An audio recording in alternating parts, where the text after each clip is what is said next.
बहनी। हाँ बाबू की तबीयत खराब, हम अस्पताल जाते। ठीक ठीक बा। पापा के आजी के भेज बा। ठीक बाटे। ठीक है। ठीक बा। नानी के मामा के लौटाई दी है। ठीक बा। ठीक है।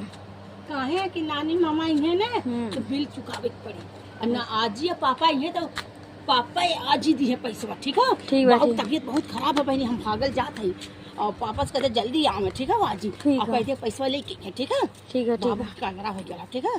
ठीक है। जात है, हम जाते हैं पापा जी को भेजा जल्दी। ठीक है बहनी।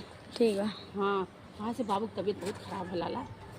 दोस्तों हमारा शॉर्ट वीडियो है, आप लोग लाइक सब्सक्राइब कमेंट करते रहना जरूर से जरूर। मेरे बाबू की तबीयत ख़राब है, मैं अस्पताल जा रही हूँ।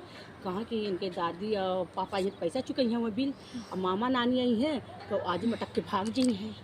मेरी मैया भैया की तबीयत पड़ी। तो दोस्तों जरूर से जरूर सपोर्ट करना कि हमारा बाबू जल्दी से ठीक हो जाए, दूध वूध पिए लगे, खाए पिए लगे। आप लोग लाइक करना, सब्सक्राइब करना, सपोर्ट करना, जरूर से जरूर सपोर्ट करना। बाय दोस्तों।